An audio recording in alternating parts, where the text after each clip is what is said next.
Muy buenos días, tengan todas y todos ustedes. Mi nombre es Juan Abelardo Hernández. Bienvenidos a este diplomado en Pensamiento Crítico Electoral. El día de hoy vamos a hablar sobre razonamiento e intención. Me acompaña en la moderación y soporte técnico, pues la maestra Inés Alcocer, filósofa de cabecera de la Escuela Judicial Electoral.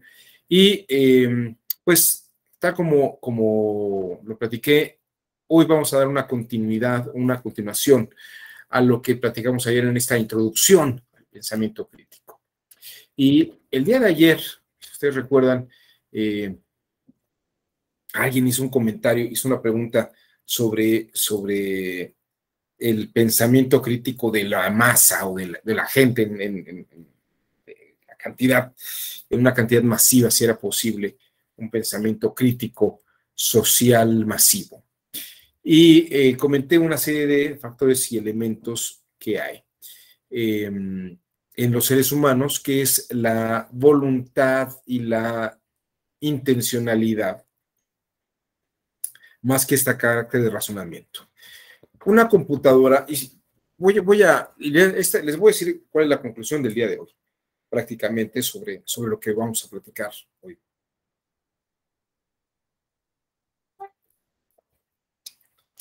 Hay un texto que se llama, bueno, hay una serie de temas de carácter cartesianos, porque René Descartes pensaba, este autor del siglo XVI, pensaba que lo que era esencial en el ser humano era la razón.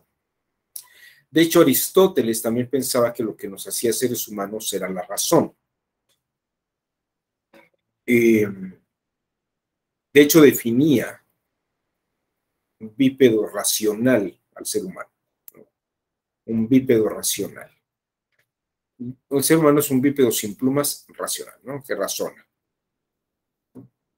Y Boecio también lo definió al ser humano como substancia individual de naturaleza racional. Entonces, parece que ha existido una línea desde Aristóteles, Descartes, Immanuel Kant, en la que se consideraba que el ser humano era un ser racional. Sin embargo, Descartes trata un tema muy importante sobre si un robot, bueno, la palabra robot no existía, pero sí un mecanismo artificial, que eso sí lo llegó a ver Descartes, llegó a ver máquinas que hacían cálculos o hacían operaciones. Aunque la primera calculadora la inventa Leibniz, ya había muerto Descartes, hay una diferencia de casi 100 años, pero sí le toca ver autómatas, pequeñas especies de robots mecánicos que hacen ciertas cosas. Y él se preguntaba sobre si la mente humana era en esta forma una mecánica. Claro que en el caso de Descartes hay una mecánica, y hay una mecánica racional. Desde Aristóteles hasta Descartes hay una mecánica racional y parece que lo que hace al ser humano es ser racional.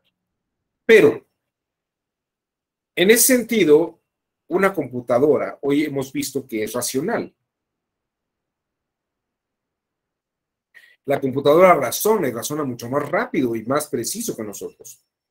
Puede hacer cálculos matemáticos más precisos, puede hacer cálculos estadísticos más precisos, puede ver y cuantificar elementos de una manera más rápida.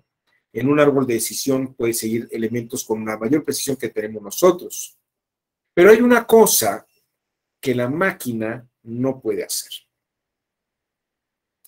Y aquí es donde entra la paradoja de lo que se ha entendido por ser humano. La máquina no puede tener aspiraciones. La máquina no desea.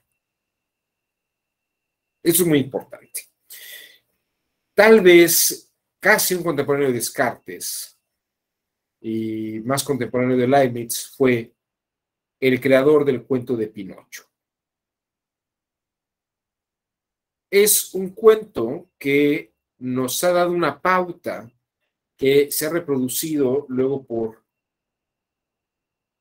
por autores de ciencia ficción que nos han traído a un Odisea 2001 en el espacio, en el momento que el robot HAL toma conciencia, como entendiendo conciencia por deseo voluntario, ¿no? HAL, H-A-L, y de hecho, no sé si ustedes saben que HAL es una ironía sobre IBM. Las letras HAL son las letras previas a IBM, que era una compañía muy poderosa. La I, antes está la H, la B, antes está la A, y la M, antes está la L. Entonces, la computadora HAL llega un momento en el que tiene programada una misión y los tripulantes humanos de la nave ven que ya no es conveniente seguir la misión como tal, sino que hay que hacer modificaciones, y HAL dice, no, hay que cumplir la misión, a costa de lo que sea. Y en ese momento parecería que la computadora tiene voluntad y decide por encima de la voluntad del humano. Películas como Yo Robot, ¿no? En la que el robot tiene un deseo, tiene una voluntad. O también en el caso de inteligencia artificial, que es muy semejante a Pinocho, donde el robot niño o el muñeco de palo quiere que su mamá lo quiera. Pinocho y el robot razonan, hablan. HAL habla, Alexa habla, pero no tiene un deseo. ¿Qué es lo que hace que Pinocho sea un niño de verdad? ¿O qué es lo que le dice el extraterrestre al niño de inteligencia artificial al final de la película? Lo que hace humano no es que uno razone, sino lo que hace humano es el deseo de Pinocho de sacrificar incluso su propia vida y su estabilidad con tal de alcanzar algo que quiere y desea, ¿no? Él arriesga su vida, podría salvar a Gepetto, que ha sido devorado por una ballena. Y en el caso de la inteligencia artificial, el niño arriesga toda su existencia mecánica con tal de pasar un tiempo con su madre. Esta idea del deseo es una idea muy romántica en la ciencia ficción, pero la máquina no desea, la máquina no quiere.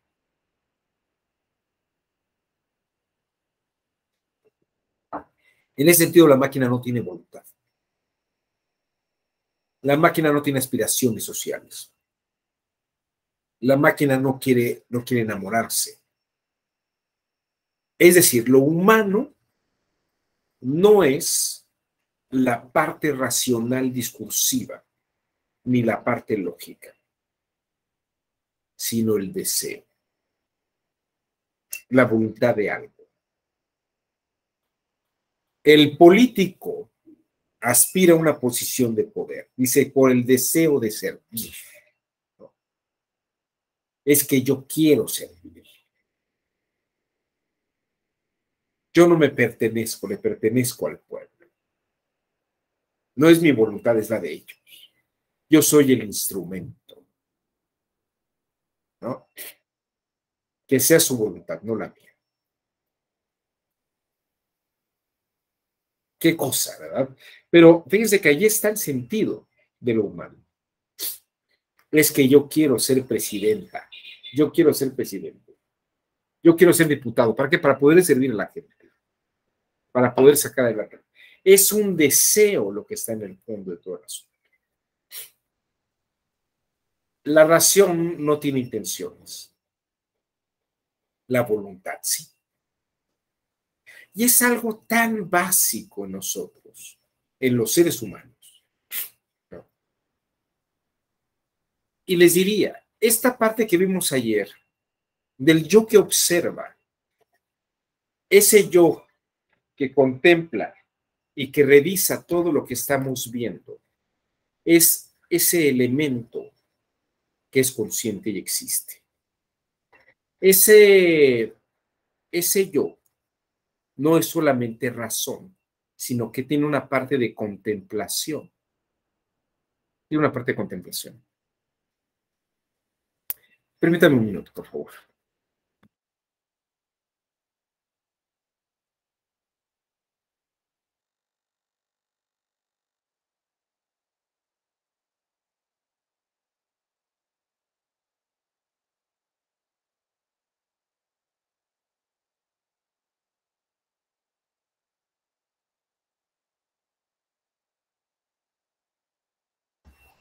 Perdón.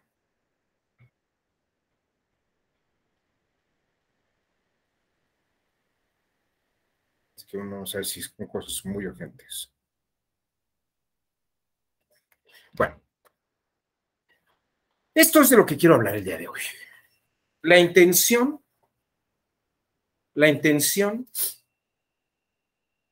no está en la razón, sino cuando hablábamos ayer de esta parte que observa, y es una parte propositiva, también es una parte intencional. La mente, esto que los cognitivistas llaman como la revolución de la mente, esta parte de la mente que no es computacional, que no es lineal, que no es diagramable, el proceso de razonamiento, sino que esta parte holística, esto que le aporta la inteligencia, que le aporta la racionalidad, esa es la mente. Es la parte crítica de la mente. Es la que carga de intencional. Arturo Rosenbluth, este fisiólogo mexicano, decía, toda actividad humana es producto de una fisiología y de algún efecto, es reacción de una causa. Pero fíjense que tal vez Arturo Rosenbluth, la pregunta esencial que podremos haberle hecho, lástima que murió, es, ¿y la intención? Ahora, él hablaba sobre la intención en un breve ensayo que publicó la Nacional Autónoma de México, diciendo un torpedo, cuando es disparado desde un submarino hacia un barco para hundirlo, va dirigido con la intención de pegar. Pero aquí lo importante es que el proyectil va en una dirección, pero la intención la lleva el proyectil, pero la generó el proyectil. El torpedo lleva la intención de, voy a salir a hundir un barco. No. La intención de disparar el torpedo nace desde la tripulación que está dentro del barco. Desde el capitán que está dentro del barco, el almirante de la tripulación, es el que decide tirar el proyectil. Ahí está la intención. Todo el movimiento para levantar el vaso es un movimiento mecánico, diagramable. El tomar la bebida, todo el proceso es fisiológico. Pero la intención de que quiero levantar esto y tomarlo, eso está aquí. No es diagramable la intención. Cuando el niño quiere aportar algo, fíjense la expresión quiere aportar algo. Alguien quiere hacer algo, está cargando intencionalidad. Cuando alguien habla algo, lo que se habla es racional. Pero aquí la pregunta no es ¿qué habla? Sino ¿para qué? No es por qué. ¿Por qué? Pues porque está articulando órganos de fonación, está escribiendo palabras. Pero ¿para qué? ¿Cuál es el objetivo? ¿Cuál es la intención? Eso es lo que hace la mente y eso es lo que analiza el pensamiento crítico. Eso es precisamente el factor. ¿Por qué lo está ejecutando así? La mente y el pensamiento crítico lo que hacen es interpretar la intención de algo. El pensamiento crítico analiza la intención de algo y luego, en todo caso, también decide y puede pensar por qué hacer algo. Estos son los factores esenciales del pensamiento crítico. No qué, sino para qué lo dice. No qué dice, sino para qué lo dice. Y esto es interesante, por ejemplo, en teoría de la argumentación. Uno puede estar argumentando cosas, pero la pregunta no es ¿por qué dice eso? Más bien es ¿para qué lo está diciendo? ¿Para qué lo está diciendo? ¿Por qué el presidente dice, fíjense, le preguntan ayer, oiga, sí hubo un sobreprecio en la construcción de la refinería de Dos Bocas? Dice, sí, a la secretaria Nale se le pasó presupuestar cierto equipo. Y sí, son 200,000 millones de pesos, no sé cuánto dijo que era, pero sí, pero no se preocupe. Ese sobreprecio no fue en un acto de corrupción para que alguien se llevara dinero. Y uno entiende por qué lo está diciendo para que estemos tranquilos, de que no fue un acto de corrupción. Pero la pregunta no es por qué, sino para qué. ¿Para qué nos dice eso? ¿Para que estemos tranquilos? No, ese es el por qué. ¿Por qué lo está diciendo? Para que no sea un acto de corrupción. Pero ¿para qué lo está diciendo?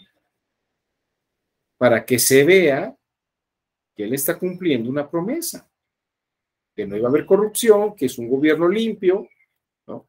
Él está diciendo eso para que él quede proyectado. Y está bien, esa es su chamba, ¿no? Ese es el trabajo de él. Que se vea bien lo que se está haciendo. El pensamiento crítico no pregunta por qué, pregunta para qué. ¿Para qué fue la Pelosi a Taiwán? ¿No? ¿Por qué fue? Fue porque quería hablar con los servidores, con los funcionarios. Bueno, sí. ¿En qué fue? En un avión. ¿Y por qué fue? Porque iba a hablar con unas personas del gobierno de Taiwán. Pero ¿para qué fue? ¿Cuál es el objetivo de? Eso es lo que ve el pensamiento crítico. Yo les diría que lo importante no es qué se dice, sino por qué se dice de esa manera y no de otra manera. Porque eso es lo que descifra la intención. Eso es lo que descifra la intención.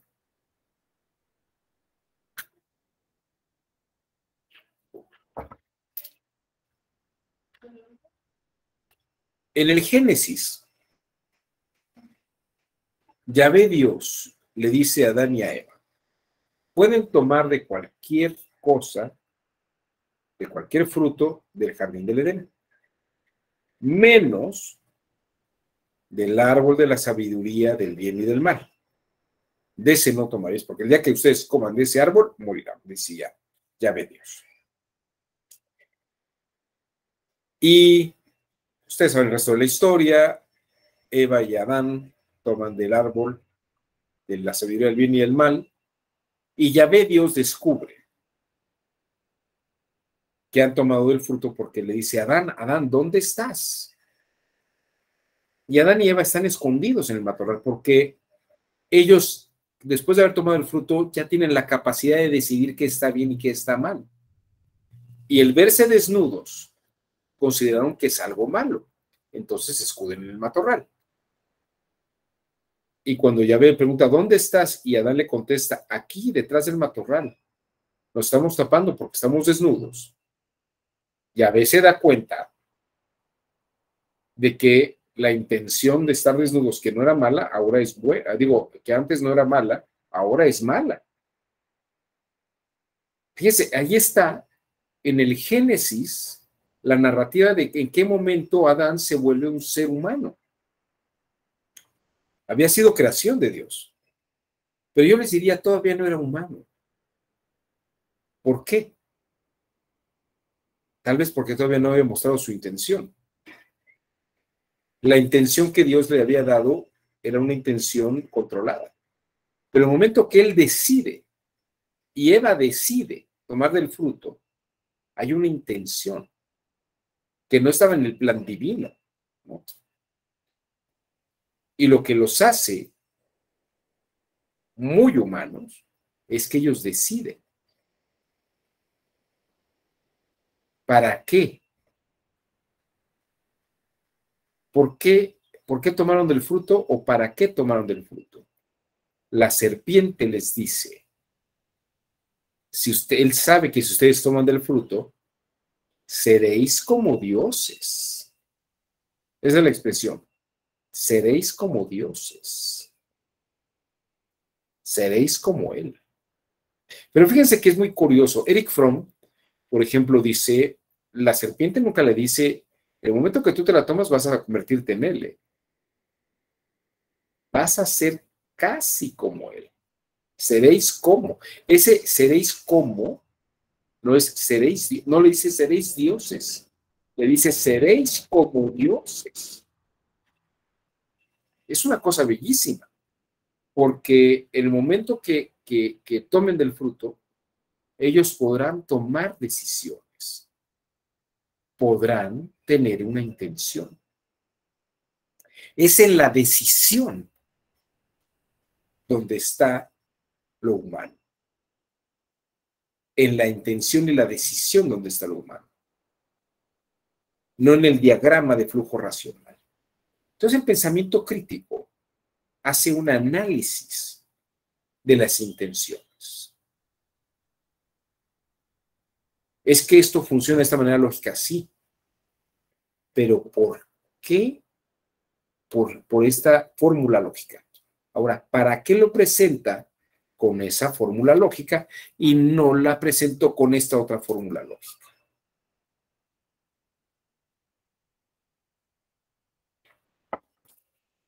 ¿Para qué la presenta como suma y no la presenta como resta? Cuando uno está con el contador y dice, no, es que esto no lo tienes que pensar como esta operación así, tienes que pensarlo de esta manera. Esto lo sumas, esto lo restas, esto lo divides.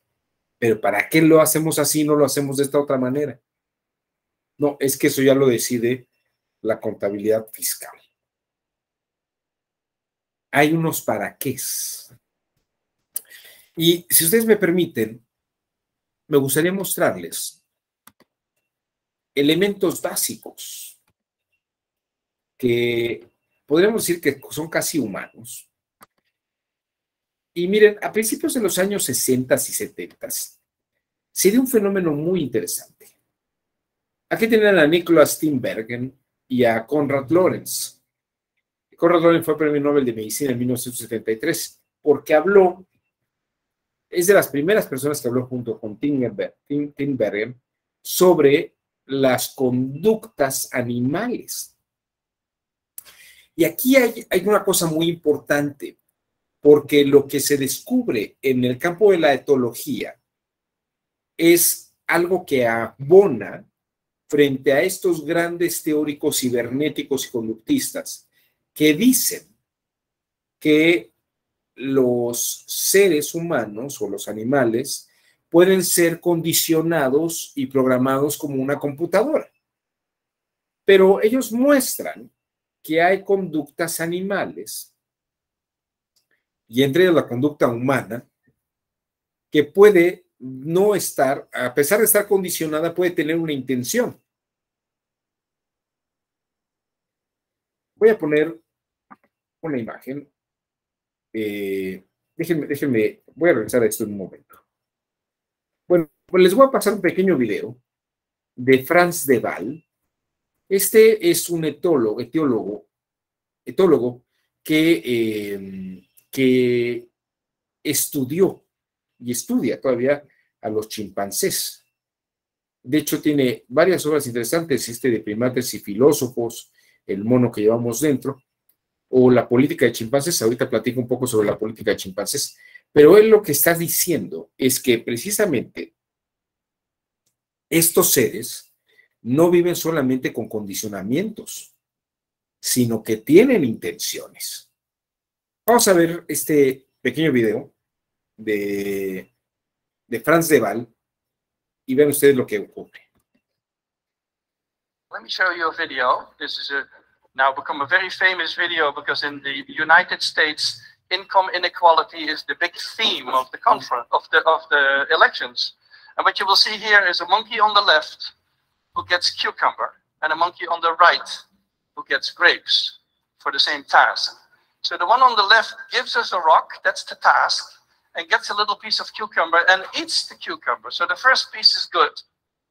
Now the one on the right needs to give us a rock and gets a grape, and the one on the left looks at that, is interested.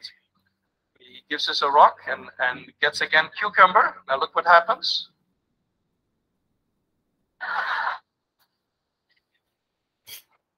The one on the right gets a grape again. The one on the left needs to give us a rock. He's testing the rock. Gives the rock, gets cucumber again.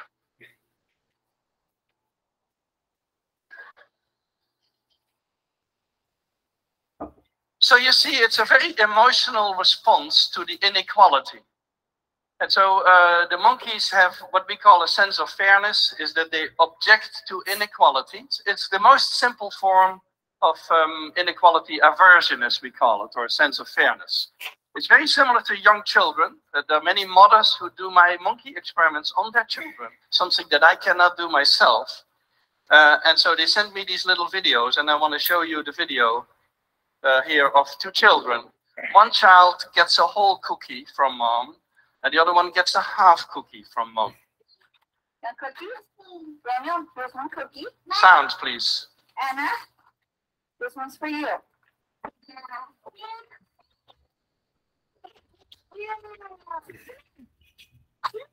Really?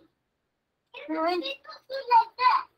So what you see here is a very strong parallel between how the monkeys react to inequality and how the children react to inequality. Economists call this an irrational response. Irrational in the sense that half a cookie is still better than no cookie, and you should not refuse half a cookie like the girl is doing. Or you should not refuse cucumber if normally it is a good food. And so both the monkeys and the children show the same irrational response.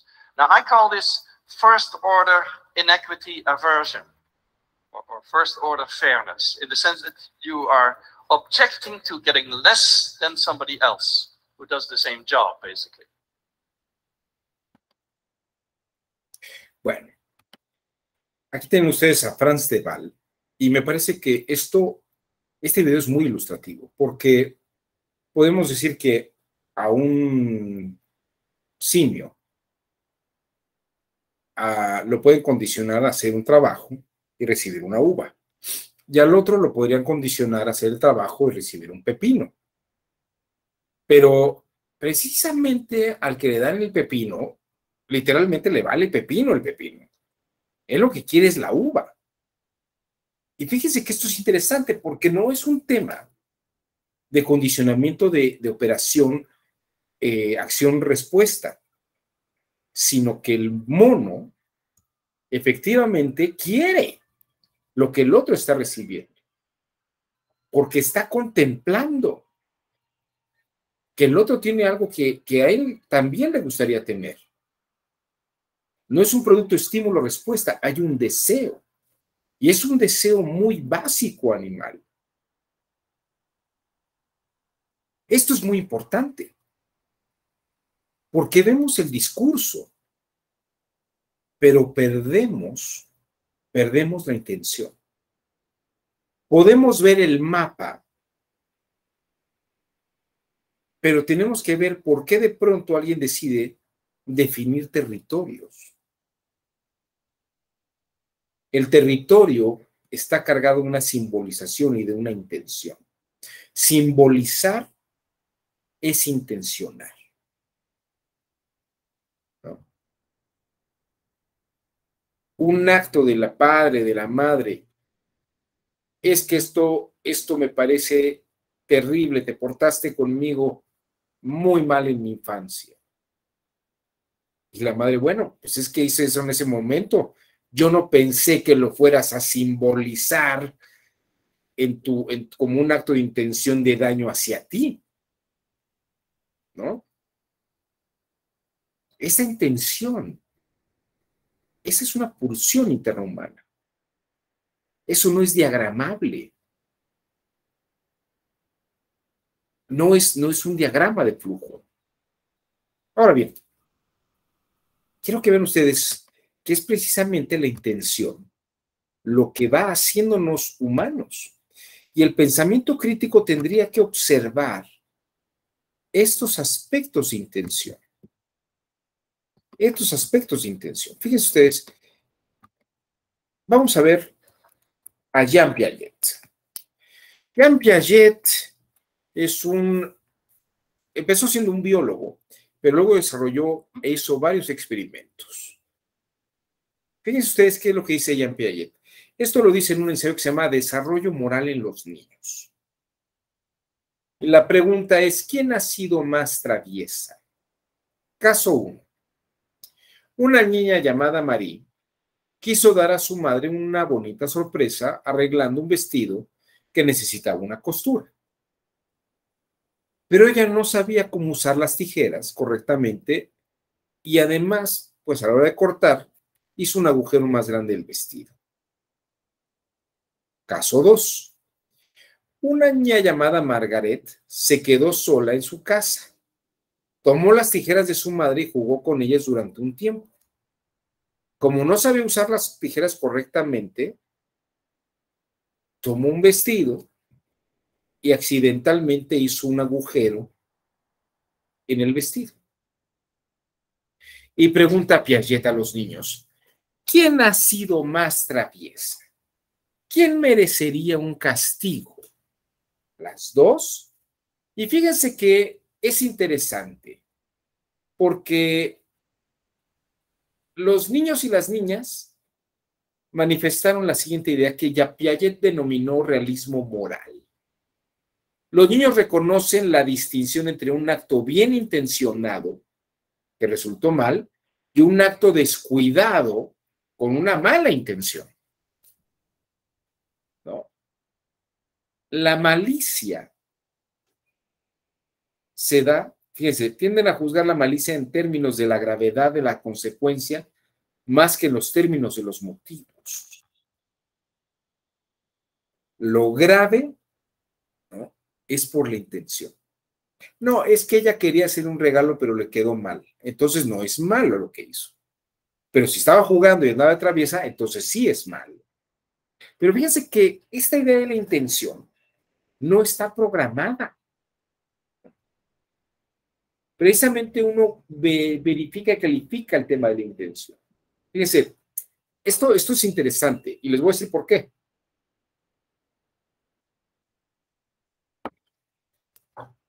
Dice Friedrich von Hayek, este gran economista de la Escuela Austríaca de Economía, padre del neoliberalismo, por lo menos es padre del libre mercado, pero neoliberal, quién sabe qué quiere decir eso. Pero fíjense que aquí está el punto. Él dice, las políticas públicas tendrían que verse por sus resultados y no por su intención. Es decir, si la política pública logra con efectividad que se alcance, que todo el mundo tenga medicinas, que todo el mundo tenga tales prestaciones y servicios, aunque tenga que estimular con sobreprecios la entrega, ya sea porque tenga que pagar algunas cosas extremas, pero lo está haciendo en favor de la gente, entonces el resultado es bueno, pero tal vez la intención es mala. Frente a un gobierno que dice, no, la intención no debería ser mala, la intención debe ser buena, aunque la política con la intención buena no esté siendo eficaz. Oye, ya no hay medicamentos. No, pues es que te le estabas dando este dinero de más, ya no le des dinero de más. que nos dé al precio como debe de ser y como debe estarse haciendo. Oiga, pero no están llegando a tiempo los medicamentos porque está haciendo todo de una manera muy burocrática, pero es una manera bien intencionada, ¿no? Entonces, en ese sentido, parecería que la intención es lo que hace que algo sea bueno, aunque el producto y sea malo, ¿no? Pero claro que en la práctica misma, en una condición económica, social, pues la política pública debería tener unos resultados positivos, aunque no vaya de acuerdo con una intención moral. ¿Por qué la intención moral no tendría que tener alguna relación con la actividad o la política misma del acto? Porque tuvimos un experimento durante 70 años, 80 años casi, no 70 años, que fue la Unión Soviética, la Unión de Repúblicas Soviéticas Socialistas, y lo tuvimos en China, que era un gobierno socialista extremo, en el que lo que era importante era la intencionalidad, aunque la política pública fracasara. Pero quiero que vean ustedes cómo en el fondo es la intención lo que pulsa desde dentro del individuo. Fíjense que esto nos lo revela Jean Piaget en las pulsiones básicas del ser humano y la intención. Entonces, el pensamiento crítico no ve el discurso racional, sino se pregunta, ¿para qué está haciendo eso? Hay un sentido de buena disposición. Piaget descubrió que los niños más pequeños valoran la gravedad de una mentira en términos del tamaño de su desviación de la realidad. La función del castigo es hacer sufrir a un culpable. Y esto, si alguien hizo algo mal, debe de ser castigado de esa misma manera. Ese principio básico, que es lo que podríamos llamar la ley del talión, que para lo que algunos tal vez pueda ser sorprendente, la ley del talión se llama talión, no porque haya existido un rey talión, ni un reino del talión. Se llama talión porque si tú me quitas tal cosa, yo te quito tal cosa. Si tú me pegaste en tal parte, yo te pego en tal parte, ¿no? Esa forma básica de que quiero o que debes de tener lo mismo, eso es una justicia retributiva.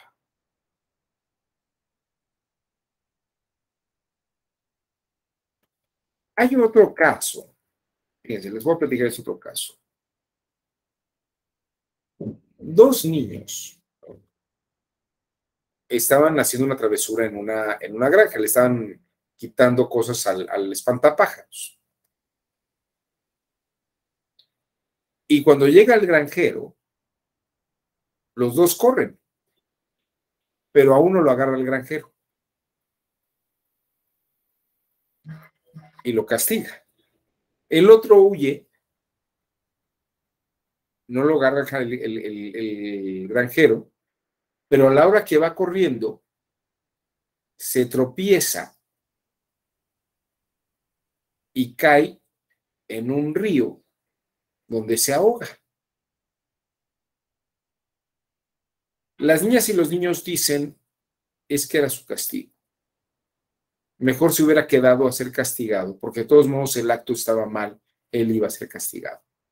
Esto es lo que se llama el fenómeno de justicia retributiva. Es decir, haces tal cosa, te va a tocar recibir tal cosa. Esto es que es muy importante. Hay como una visión de la intención. Entonces, el castigo debería seguir automáticamente al mal comportamiento. Hay como una justicia inmanente en la realidad. Cuenta la historia, y aquí está la historia de dos niños que robaron el huerto de unos agricultores. El granjero sorprendió a los niños e intentó atraparlos. Sin embargo, solo uno fue capturado y el granjero le dio una paliza. El otro corrió más rápido y logró escapar. Sin embargo, en el camino a casa, este niño tuvo que cruzar sobre la corriente por un tronco muy resbaladizo. Este niño se cayó y se cortó la pierna gravemente. Bueno, aquí está, la historia de Piaget es menos trágica que la mía, ¿no?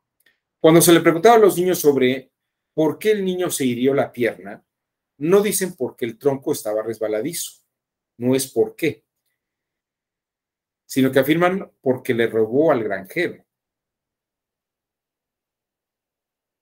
Pero esa razón del por qué es para qué. Fíjense, ahí se hace el planteamiento, ¿para qué tuvo que caer? O sea, ¿por qué cayó? Pues porque estaba resbaladizo. Pero no, ellos dicen, ¿por qué cayó? Pues porque tenía que ser castigado.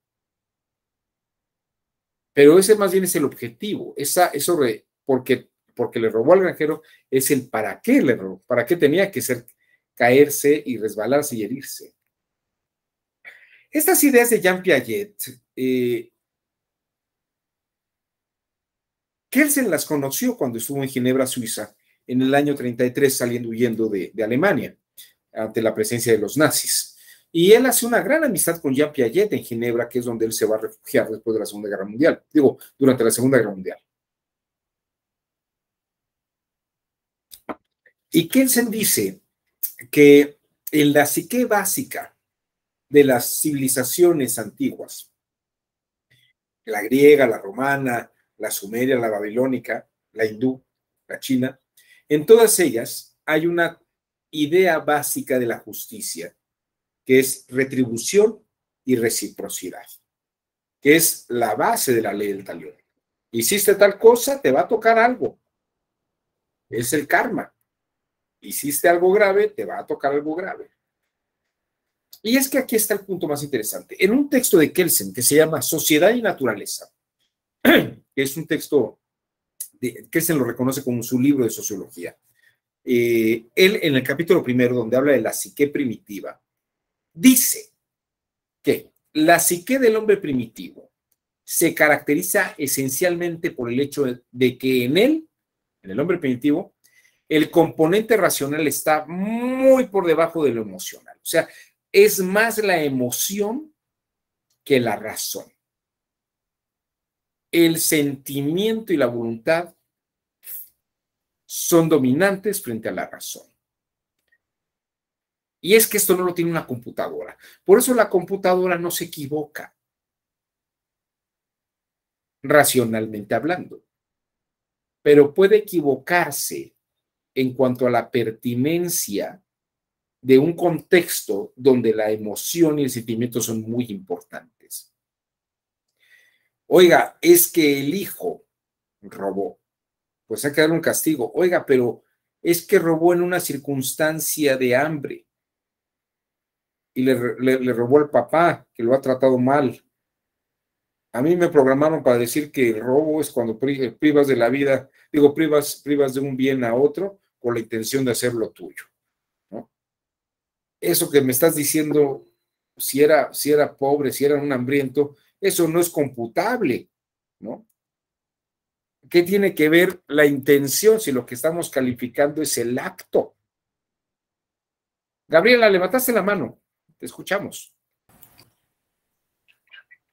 Buenos días a todas y a todos. Se me ocurre una cosa. Fíjense que hace algún tiempo leí, no recuerdo el nombre de la antropóloga, pero por aquí lo tengo. Y a esta antropóloga le preguntaron que cuándo consideraba que había sido el inicio de la civilización. Y entonces ella respondió que se había encontrado unos esqueletos, dos esqueletos juntos, y uno de ellos tenía lo que parecía ser una fractura que se había curado y estaba la otra persona, ¿no? Entonces, su conclusión era que la civilización había comenzado en el momento en el que un ser humano había cuidado del otro, no había ayudado a sanar esa fractura. No, esto más bien en el sentido de la solidaridad, ¿no? Pero ahorita escuchando lo que nos platicaba y la reacción de los niños, que es bastante racional, o sea, como que me causa ruido con esta idea de Kelsen, de que dice, bueno, pues sí, el sentimiento estaba debajo de la racionalidad. Y entonces no sé hasta qué punto, pues uno piensa, porque yo hasta antes de escuchar esto, pues sí estaba, o sea, me sonaba coherente, pues sí, alguien cuidó del otro y qué bonito, ¿no? Pues ahí empieza la civilización. Pero con el ejemplo de los niños pienso, pues no se trataría también de una cuestión retributiva, de la Claro. sobrevivencia. O sea, yo cuido de ti porque pues juntos podemos tener la capacidad de hacer frente a más cosas. O sea, de alguna u otra manera eso tiene una carga fuerte racional, no sé a qué nivel de conciencia, pero es como el bien común. Y esto lo hilo porque justamente hace un par de días estaba leyendo en Nexos un artículo que tiene que ver con esta cuestión de la conducta animal y de cuestiones etológicas, donde decían, bueno, se cree que en la naturaleza, si hay un animalito en la manada que se fractura o que se lesiona, pues ahí lo dejan, ¿no? Porque pues ya no es apto. Eso suena muy a Darwin. Pero en realidad hemos visto ejemplos, o hay una serie de videos en internet donde, de hecho, intraespecies, o sea, en pares intraespecies, hay labores de cuidado, como la mamá gatito que cuida a los perritos bebés, que aunque no sean suyos, pues va y los cuida y los... De hecho, hace poco salió un video en Ucrania que justamente rescataron, creo que era una mamá gato con los cachorritos y los tenía guardados mientras los rescatistas los sacaban a todos. Ella los estaba alimentando. Entonces, lo que planteaba este artículo es que de alguna u otra manera es posible la amistad o esta cuestión de solidaridad entre pares de diferentes especies, lo cual me lleva a pensar, al tratarse precisamente de un nivel de primitivo, por así decirlo, si no traeremos como especie por encima de la emoción esta cuestión de la sobrevivencia, ¿no? Porque de alguna u otra forma es el razonamiento de los niños. Sí, es una forma de razonamiento de niños, Gabriela, pero fíjate que lo que quiero marcar es que hay una forma propositiva innata, porque digamos que venimos programados un poco con esta idea, porque eso no nos lo enseñan. O sea, no nos enseñan esta forma de retribución, parece que viene de una manera innata. Y yo te diría, así como hay alguien que se rompió el pie, pero hay quien podría decir, te tocó porque fuiste miserable y ahí te quedas, ¿no? Como las películas donde vemos que al malo le pasa, yo no veo que los enanos de Blancanieves, después de que ven a la reina, a la bruja caer al vacío, se preocupen en recoger el cadáver, ¿no? Más bien le dicen, eso te tocó porque eres malvada, y más bien van y rescatan a la Blancanieves y se la llevan a un lugar donde la va a encontrar el príncipe, ¿no?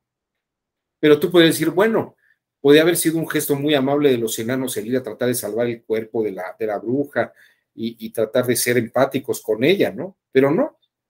Esa es una marca muy interesante que incluso se da en todos los cuentos de niños, ¿no? Los malos les toca el castigo. Ahora, alguien que a lo mejor se fracturó un pie, pero ha sido una buena persona conmigo, pues a lo mejor dices, bueno, en reciprocidad y en retribución me voy a quedar a cuidar a esa persona y voy a estar con ella, ¿no? Pero eso es por la intención de la persona, ¿no? No a todos, todo el que se le rompe el hueso, la gente lo trata de una manera empática. ¿Cuántas hijas e hijos abandonan a sus padres aún enfermos y ya ni los van a visitar, ¿no? Y hay otros que no están enfermos y sí los visitan. Es un tema de intencionalidad. Ahora, en el caso, lo que marca Kelsen aquí, que es muy importante, es que dice, esta es una forma primitiva y básica de justicia, que es como la ley del karma. Me hiciste tal, te toca tal, ¿no? Es reciprocidad y retribución. Porque luego lo que él va a decir más adelante es, Cuando alguien comete un delito o un crimen, por ejemplo, el matar a una persona, ya sea intencional o no intencionalmente, tiene un castigo, pero no es que le vayan a matar a alguien en su familia o que lo maten a esa persona, sino que a lo mejor pueden ser castigos, trabajos, privación de la libertad. Dice Kelsen, eso es un avance mucho más grande frente a la ley del talión y a la mentalidad básica de retribución y reciprocidad, ¿no? Sí, Gabriela.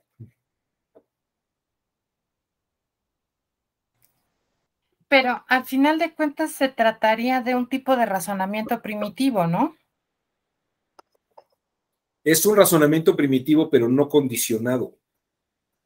O Ok. sea, está en la naturaleza humana o del primate, te diría incluso, comportarse así. Pero el ser humano puede superar esa forma de razonamiento. Ahora, otra. Eso sería una forma crítica de pensamiento, ¿no? O sea, no te, Sí. te quedas con eso sería un condicionamiento natural, pero te puedes no quedar allí. De una manera crítica dices, bueno, pero es que debe haber alguna otra forma que no sea ojo por ojo y diente por diente.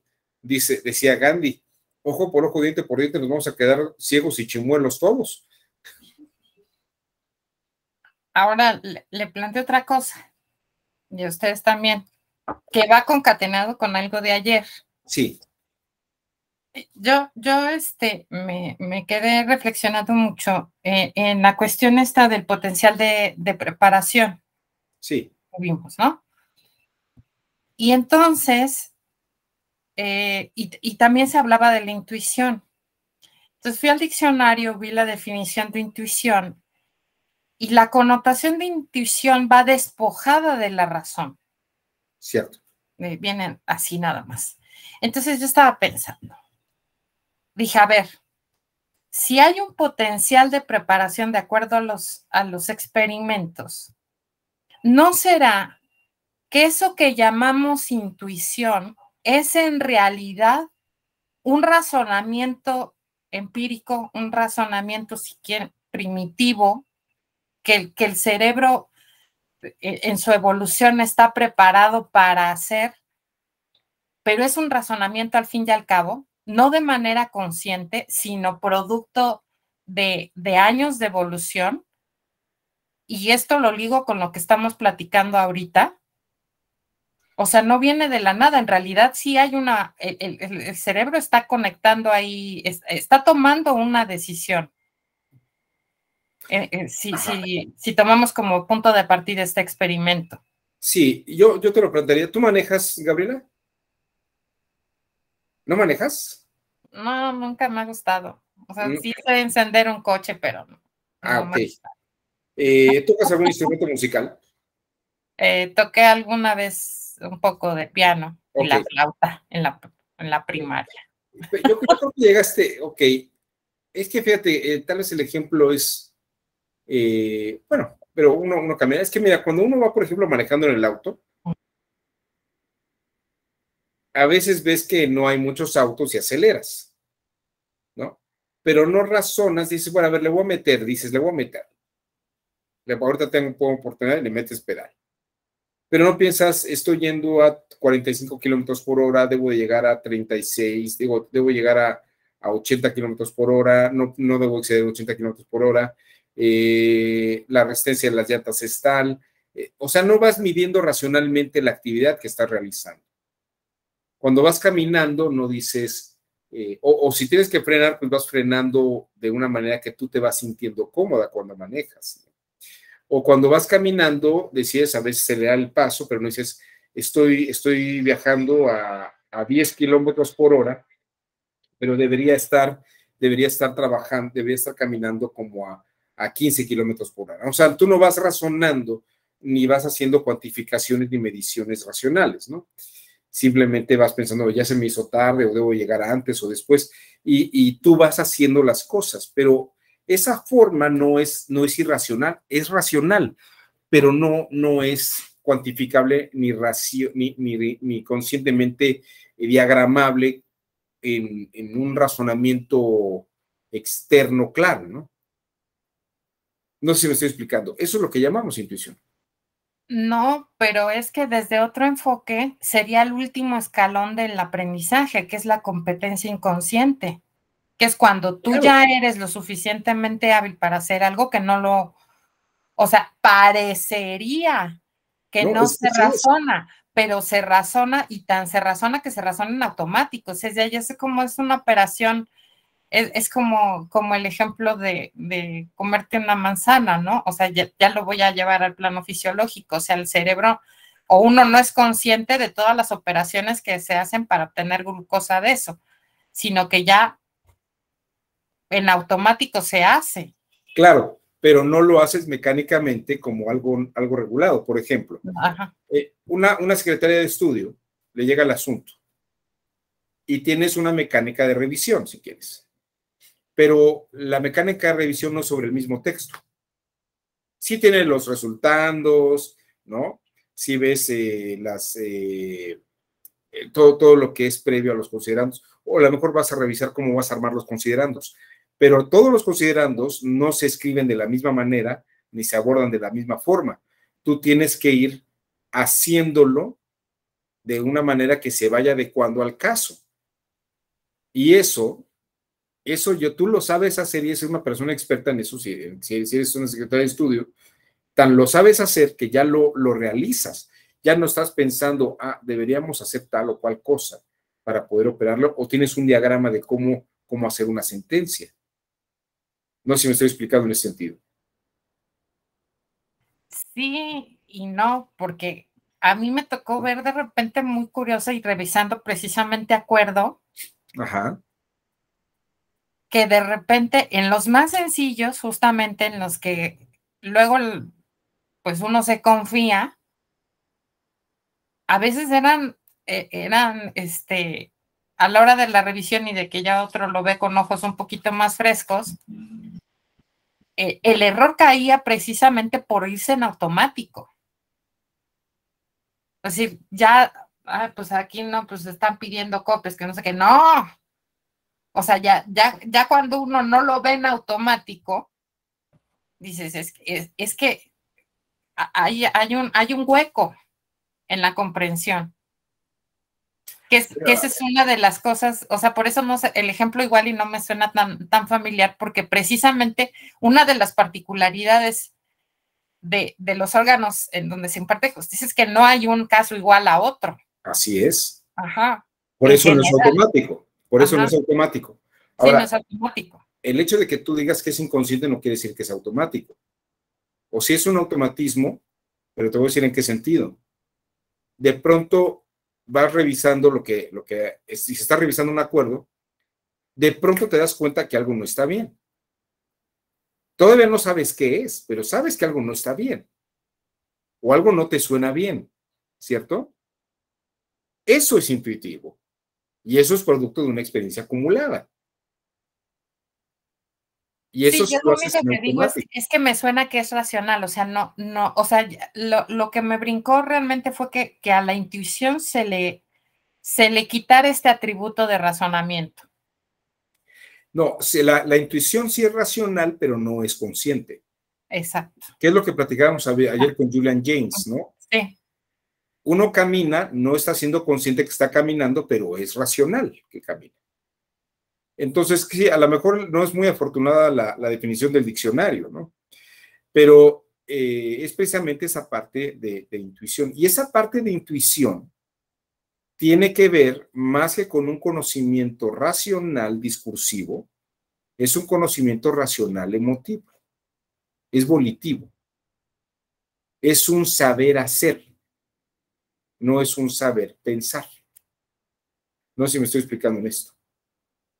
Y lo explicaba yo ayer con el arquero, el ejemplo es de Tolman, que la persona está tensando el arco, pero llega un momento en el que ya no lo razona, sino que lo siente el momento y lo dispara. Y te decía yo por lo de manejar y el instrumento musical, porque uno nunca maneja de la misma manera, aunque pase por el mismo lugar, nunca maneja de la misma manera. O uno cuando toca un instrumento, puede decidirlo tocarlo más fuerte, más quedito, más suave. A veces a veces uno, por el estado de ánimo, le da una intención distinta a las cosas, ¿no? Y dicen, híjole, ¿con qué intención cantas a José José, no? No, es que no es lo mismo que la cante sin que me corten, que la cante cuando me acaban de cortar, ¿no? O sea, puedes intencionar esas cosas. Y es por un factor emotivo. Pero incluso la calidad del trabajo, el darte cuenta que algo no está bien, es un razonamiento no discursivo, pero sí es un razonamiento volitivo, es un saber hacer, lo hace por la voluntad. Por eso Ulpiano y los estoicos y muchos teóricos de la antigüedad describen a la justicia como la constante y perpetua voluntad de darle a cada quien lo suyo. Fíjate que no dicen la correcta y organizada razón para darle a cada quien lo suyo. Utilizan a la voluntad, no a la razón, porque se dan cuenta que es un ejercicio de hábito. El hábito no se hace por la razón. El hábito se hace por los actos de la voluntad. Y la voluntad es la que intenciona. Es domesticar o domar a la voluntad a hacer algo. No es que uno lo razone varias veces. No es que a uno le den un discurso de debes hacer esto y eso y esto otro y esto otro. No. Tienes que hacer que la gente se acostumbre a hacer algo de una manera. La gimnasta, el atleta, tiene que estar repitiendo el ejercicio y haciéndolo y haciéndolo y haciéndolo, ¿no? Cuando tienes una buena secretaria de acuerdos, cuando está haciéndolos y haciéndolos y haciéndolos, cada uno es distinto, pero va adquiriendo el hábito. Ahora, voy a volver al punto. El pensamiento crítico no se mete en el razonamiento, sino en la intención, en la voluntad que está detrás de del razonamiento. ¿Por qué lo quiso resolver de esta manera la autoridad jurisdiccional? Para no entrar en conflictos de usos y costumbres de pueblos, por ejemplo. Oye, pero es que podía haberlo hecho de esta manera. Sí, pero vulnera la autonomía de los pueblos autóctonos. Por decirte algo, ¿no?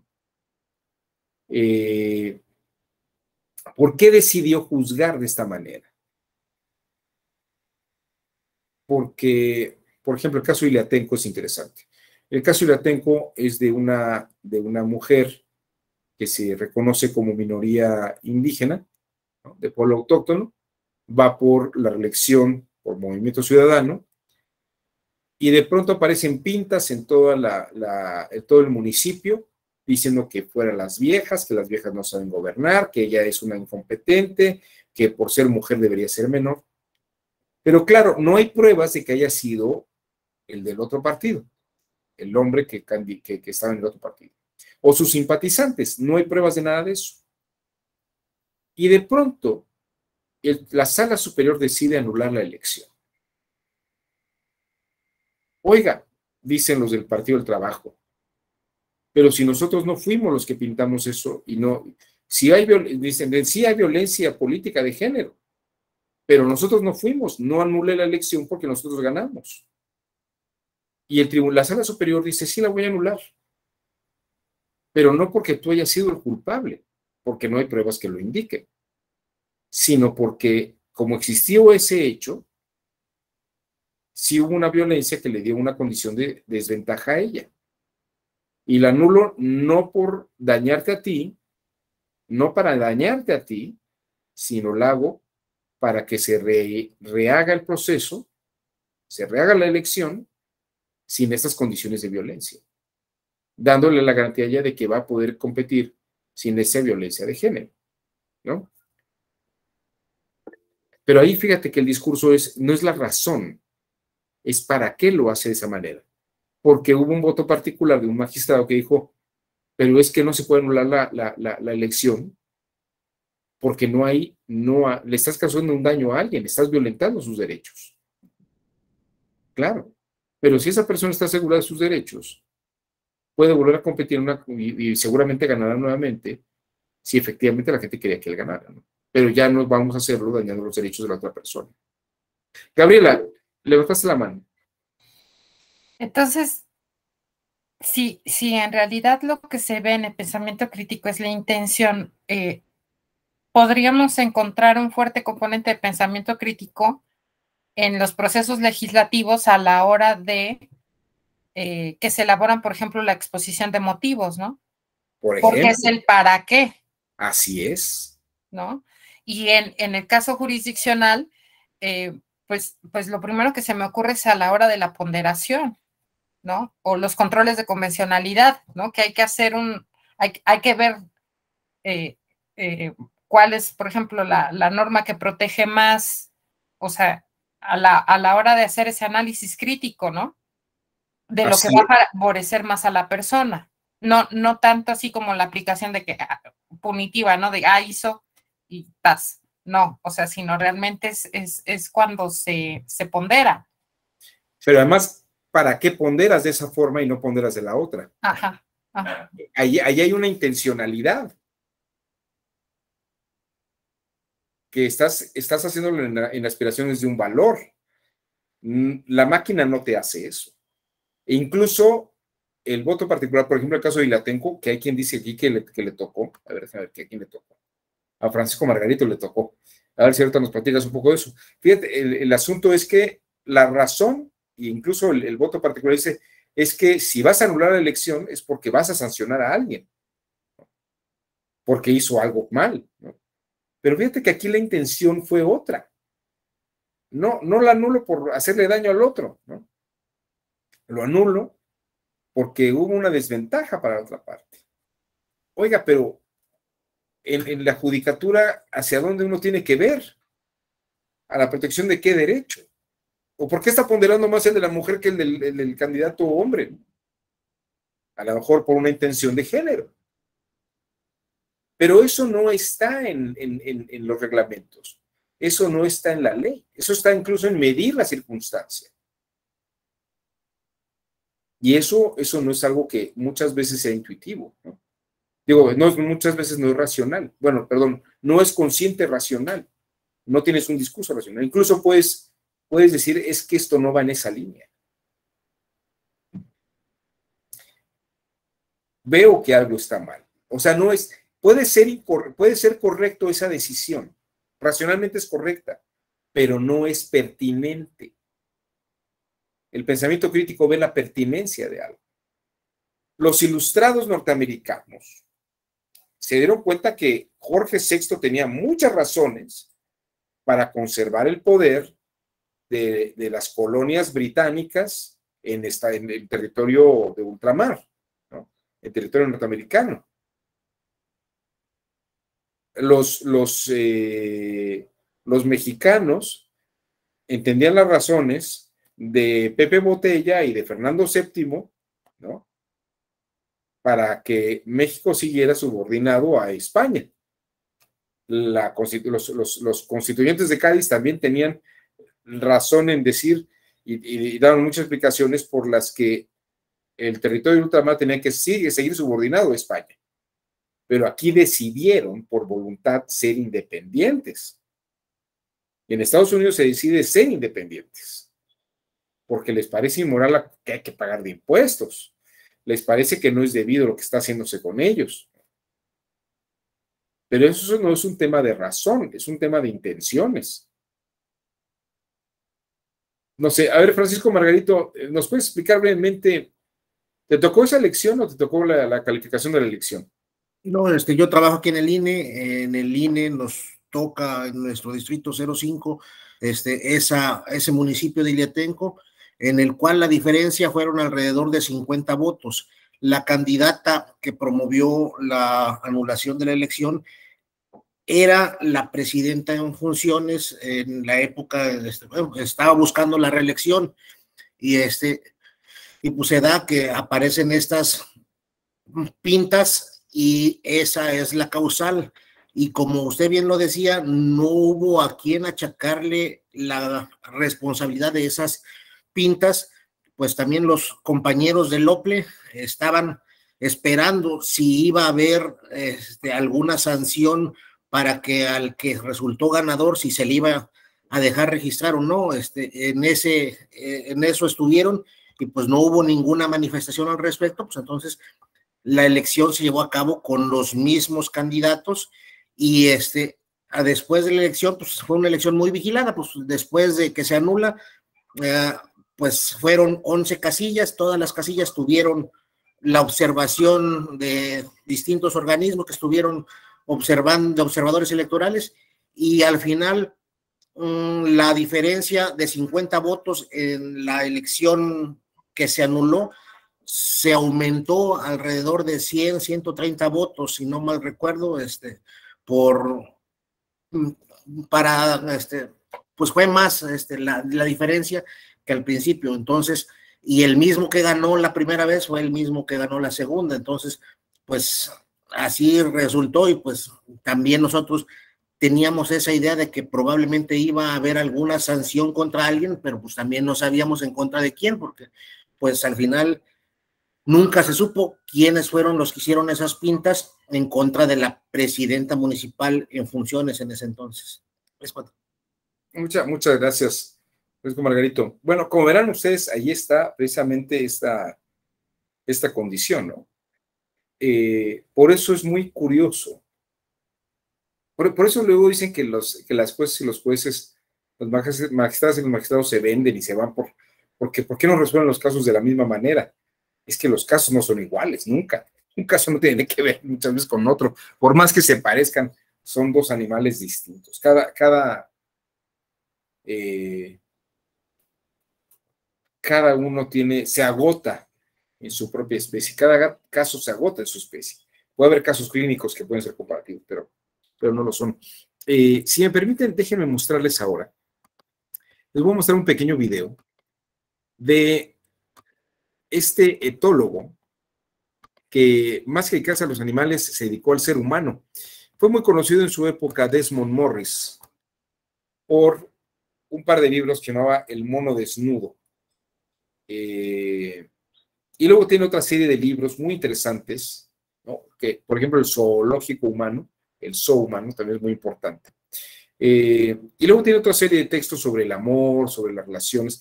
Quiero que vean ustedes cómo él expresa que hay unas ciertas formas naturales de comportamiento humano, pero en el fondo, eso se puede explicar racionalmente, pero en el fondo son manifestaciones de intencionalidad. Vean ustedes.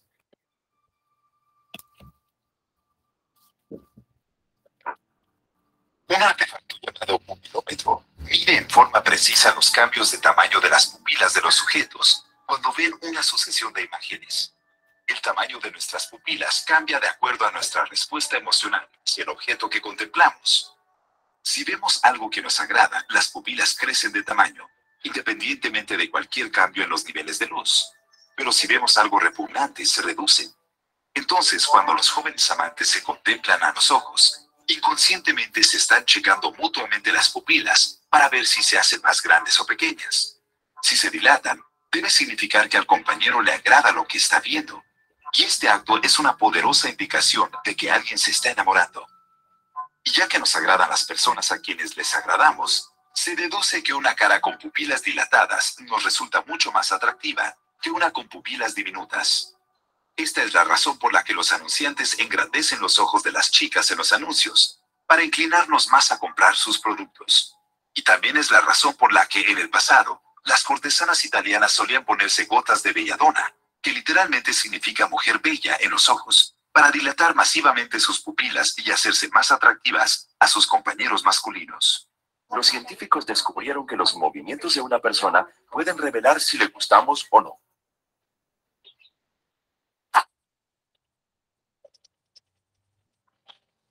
Para demostrarlo, usamos dos hombres, el señor agradable y el señor desagradable, y los pusimos en un ambiente controlado. Luego les pedimos a varios voluntarios que se reunieran con ellos y discutieran diferentes temas. ¿Películas favoritas? Tengo bastantes. Tú primero. Bueno, Lo que los voluntarios no sabían era que mientras el señor agradable se portaba de manera amistosa y cálida, Me gustó mucho. el señor desagradable actuaba en forma tan negativa y difícil como le era posible. ¿Película favorita? Filadelfia. Sí. Sí. No me gustó mucho. No.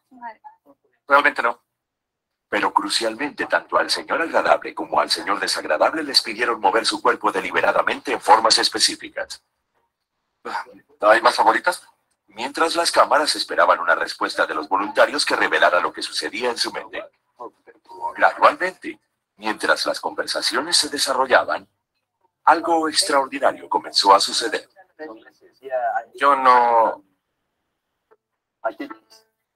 Los voluntarios con el señor agradable gradualmente empezaron a imitarlo. Él sabía manejar la situación y la actuación era tan buena que todos se salieron con la suya. No la he visto. Quiero decir, no hay razones para sugerir que nos debe gustar. Entre tanto, los que estaban con el señor desagradable no lo imitaron en nada. La que disfruté mucho fue 24. ¿La vio? La vi una vez. No me gustó mucho. ¿No? No. Es mi tipo de película y disfruto ir al cine. Como a los voluntarios les gustó el señor agradable, Sí, me gustó mucho. su mente los indujo a imitarlo. Un intento subconsciente de fortalecer el nexo entre ellos.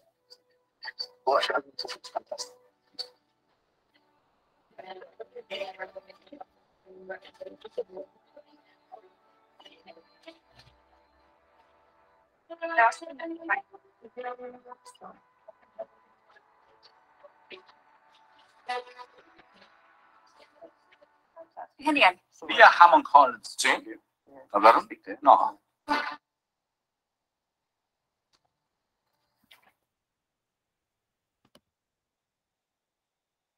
Bueno, ahí tienen ustedes un ejemplo de cómo el lenguaje corporal es muy importante y algunas reacciones físicas que se dan, como la dilatación de la pupila. El pensamiento crítico no solamente está ahí escuchando, hace una lectura integral, una lectura comprensiva, diciendo, bueno, ¿y por qué se puso de pronto la mano acá? ¿O por qué hizo este gesto? ¿O el ponerse así? ¿O tiene la pupila dilatada? Todo este tipo de cosas nos permite ver la intención de la gente. Nos permite descifrar mensajes. ¿Por qué dio tal mensaje el día tal a la hora tal? Ese es un tema relevante para el pensamiento crítico. Tiene que ver con razonamiento lógico. O sea, el pensamiento crítico, como ustedes verán, tiene que ver con la lógica también y tiene que ver con análisis. Pero también el pensamiento crítico hace observaciones fuera de la parte analítica. Tiene esta parte de comprensión con H para poder comprender sin H. ¿Me van siguiendo? Estas son las cosas reveladoras que el pensamiento crítico debe de observar.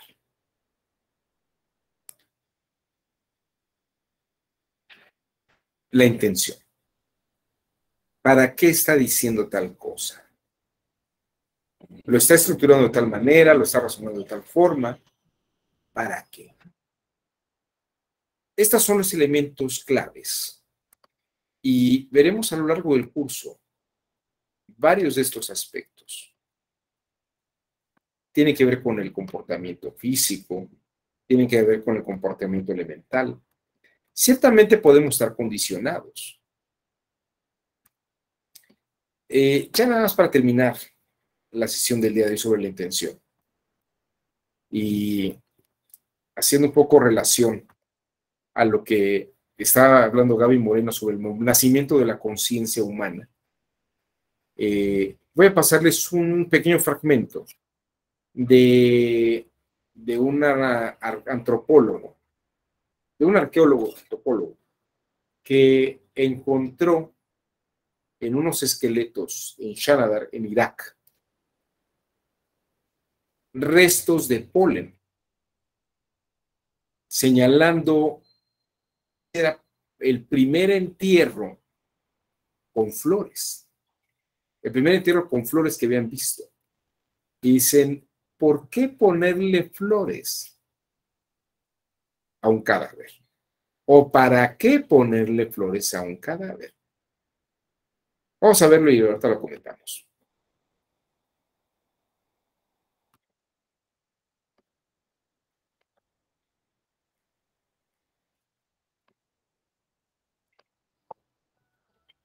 Este es el norte de Irak.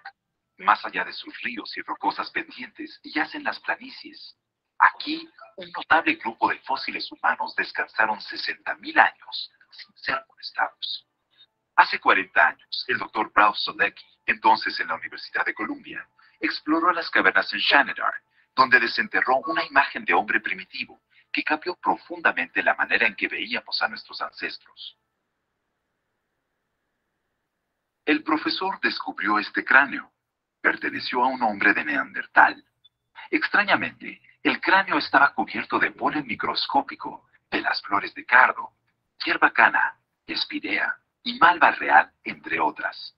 El mismo polvo de polen cubría el resto del intemperizado esqueleto del Neandertal, sugiriendo que su familia y amigos habían reunido las flores deliberadamente y las pusieron en manojo sobre el cadáver. Estos dolientes dejaron a la posteridad las señales más tempranas conocidas de la conciencia del hombre acerca de la muerte. Basados en los hallazgos del Dr. Solecki, el Neandertal pareció poseer lo que nosotros hemos llegado a llamar una mente.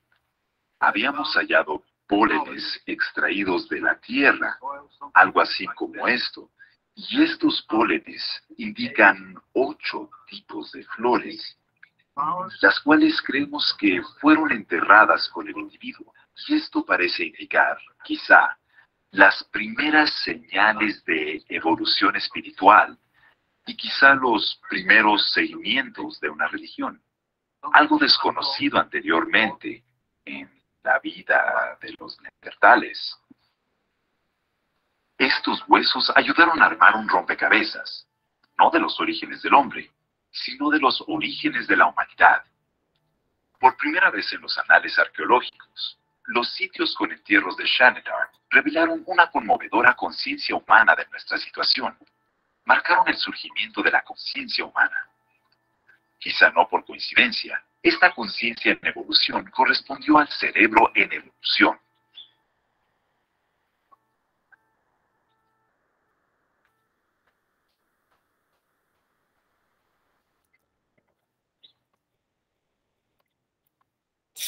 Y aquí nada más, ¿cómo lo viste, Gabriela? Hay una cosa aquí que me gustaría también aclarar.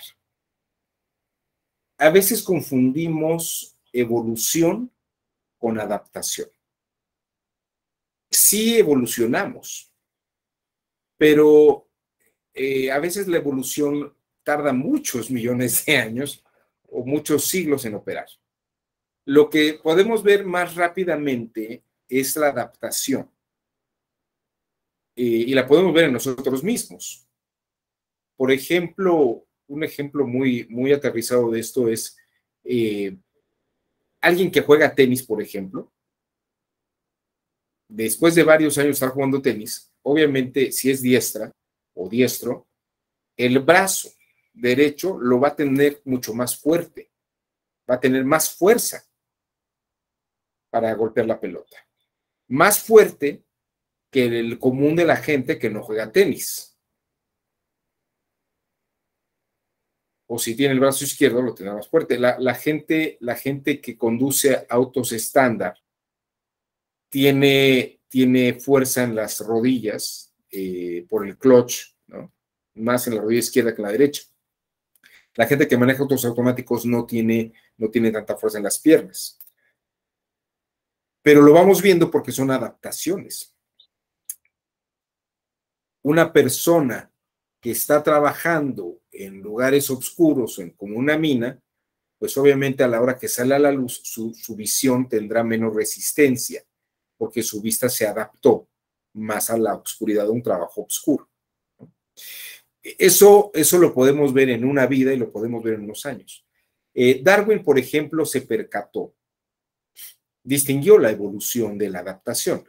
Darwin se dio cuenta que algunas aves de la misma especie, en las Islas Galápagos, viajaban a unas islas, a una isla cercana, si estaban en las islas, el archipiélago de Galápagos tiene como 7 islas grandes, y la más grande creo que se llama Isabela, no recuerdo bien, pero creo que es Isabela. Y dice, la misma especie que está en Isabela está en otras islas cercanas, y cada isla tiene semillas distintas, y hay aves que les gustan ciertas semillas de otra isla, viajan a esa isla y se instalan en esa isla, y su pico, como son semillas un poco más grandes, se hace un poco más grande que el de las aves que están en Isabela.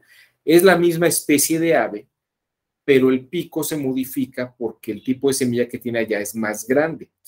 Igual ocurre yendo a otra isla donde la semilla es más pequeña y a otras aves les gustan las semillas de esa isla. Entonces el pico ya no se expande como suele hacerlo en la isla Isabela, sino que incluso menos esfuerzo, el pico ya no se hace tan grande y se va haciendo más pequeño. Lo podemos ver en una vida de una persona. Alguien que está fumando pipa o que está haciendo eso, ¿no? Luego va a acabar con la boca así, ¿no? Y esto no es producto de la evolución, ¿no? Es una adaptación que pasa con el tiempo. Entonces, lo que quiero decir con esto es que tenemos factores innatos y tenemos factores de adaptación. Incluso nuestras formas de razonamiento y nuestras formas de intencionalidad son adaptaciones, no son evoluciones. Evolucionan las especies, pero tampoco confundamos evolución con adaptación. Hay animales que se adaptan y hacen cosas que parecen muy humanas. Ahora hay en Netflix un documental sobre gatos. Mi esposa es una fanática de los gatos. Me tuve que chutar el documental. Me decía, los gatos, a diferencia de los perros, no los entrenas. El gato no se deja entrenar tan fácilmente. Pero hay gatos que sí se entrenan. Hay algunos gatos que llegan a querer entrenarse. Y ponen un gato que empieza a subir por una cuerda y pasar por un aro como si fuera un perro. Y es curioso porque dice el documental, hay algunos gatos que si conviven como perros, se empiezan a comportar como perros, aunque mantienen cosas de gatos. Eso es una adaptación. Son adaptaciones. Incluso en tu hogar, si no tienes animales y de pronto empiezas a ver animales, tú te adaptas y el perro se adapta y todos se adaptan, ¿no? Bueno, en el caso del perro no lo sé. Yo no sé si uno se adapta al perro o, si el perro se adapta a uno se adapta al perro. Esto de estarlo sacando a cierta hora, darle comer a cierta hora, pues más bien como que te adaptas tú al perro, pero y te cambia todo el itinerario. En fin. Bueno, hasta aquí lo expuesto sobre la intención y sobre el pensamiento crítico que revisa las intenciones en los discursos racionales conscientes. No sé si alguien quiera comentar algo antes de que nos vayamos, alguna observación, alguna duda, ¿no? Bueno, pues Manuel Emba, levantó usted la mano, adelante. Sí, doctor, gracias, compañeros. Estoy entendiendo que el pensamiento crítico camina más bien, va por el camino de la intención, que significaría entonces el porqué de las cosas. El porqué de las cosas. Esto nos lleva diríamos, a que estaríamos haciendo filosofía, aunque no en su término como ciencia, pero el pensamiento crítico nos lleva a hacer un ejercicio filosófico del porqué de las causas primeras de las cosas, del porqué de los fines de las cosas. Y bueno, voy armando esta narrativa porque tengo en mis manos un libro, porque estoy intentando aprender un poco más sobre filosofía del derecho, pero para ello, pues tengo que primeramente saber qué es filosofía y para adentrarme propiamente al estudio del derecho. Pero me acabo de encontrar un parrafito chiquito que ya lo había releído, pero que ahorita que estaba en la exposición, me encontré esta parte que dice, y referido precisamente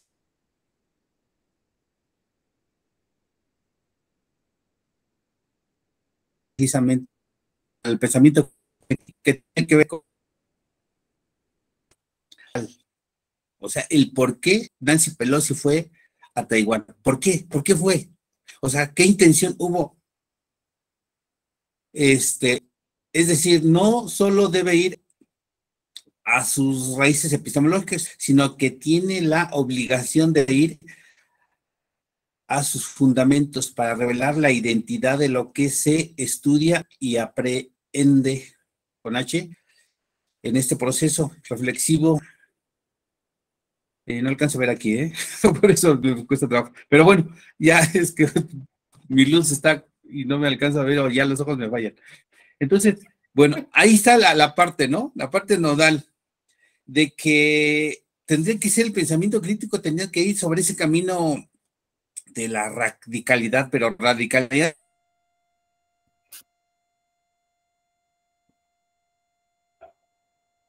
en el sentido de encontrar que ahorita en el video que nos puso, ¿por qué el polen? ¿Por qué las flores? O sea, algo había ahí, ¿no? Había un significado de llevarle flores a esa persona que ya estaba muerta. O sea, tanto como que, pues es que le gustaba, ¿no? Bueno, posiblemente, pero o sea, ¿por qué? Ya tenía un significado, eso que decía, ya había espiritualidad, es decir, yo te voy y te dejo las flores, tal vez no pensamos como nosotros hoy, pero algo, ¿no? Algo que te voy a dejar de mí para que te acompañe para siempre, o con esto te dejo parte de mí, o con eso te agradezco, o sea, en eso que comentaba de la intención, ¿no? Yo lo entiendo, del porqué de las cosas. Entonces el pensamiento crítico nos tendría que llevar a ese terreno, ¿no? Gracias. Gracias, Manuel, por tu comentario. Yo haría una pequeña inserción en todo lo que has comentado. Ciertamente la filosofía se pregunta ¿por qué? Yo creo que es muy cierto eso que estás diciendo. La filosofía pregunta por qué es. Pero yo también comenté que más que la pregunta ¿por qué? Es ¿para qué? Y el para qué creo que más que una respuesta filosófica, más que buscar una respuesta filosófica, busca una respuesta política. Es decir, piensa solamente la diferencia entre la pregunta ¿por qué? Y ¿para qué? ¿Por qué estamos vivos? Tiene una explicación filosófica. Pero también podríamos preguntarnos ¿para qué estamos vivos? Esa puede ser una pregunta filosófica, pero que tiene un alcance más largo. Yo te diría, piensa la diferencia entre la preguntar ¿por qué? Y ¿para qué? ¿No? Y tal vez la intención se ve más claramente en un ¿para qué? Que en un ¿por qué? Jorge Rodrigo Mendoza, levantó usted la mano, le escuchamos. Hola, muy buenos días a todos. Algo que me quedó muy grabado durante la clase es que el pensamiento crítico va enfocado hacia la pertinencia de un acto, ¿no? Sí. Por ejemplo, lo podemos ver en lo que es las nulidades de elección. El concepto de la determinancia se creó para ello, para ver cuál es, ponderar en qué momento se tiene que anular la elección, que se duda totalmente de la misma y tiene que tener ciertos requisitos. El caso de Iliantenco Guerrero, que se mencionó, salió de esta regla general que estableció la Sala Superior mediante la jurisprudencia, pero pues se consideró pertinente por el daño que se le causó a la persona que salió afectada, a la candidata que salió afectada, y más que nada por el mínimo de votos que hubo entre el primer y segundo lugar. Así es, fíjate que es mínimo. Uno pensaría que es mínimo, pero como es el municipio, es mucho, ¿no? Creo que es interesante eso. Y sí, creo que lo interesante es que ves un juego de intenciones, aunque claramente, racionalmente parecería que no lo hay. Y creo que es lo más valioso de ese caso Iliantenco. Gracias por el comentario, Rodrigo. ¿Algo más que quieras agregar antes de que nos vayamos? ¿No? Pues muchas gracias. Francisco Margarito, nos vemos el 7 y el 9, sí, así es. Te mando un fuerte abrazo, les mando un fuerte abrazo a todas y a todos, que tengan un excelente, bueno, pues ya estamos a miércoles, excelente mitad de semana y preparándose para el fin. Hasta luego, muchas gracias. Hasta luego a todos.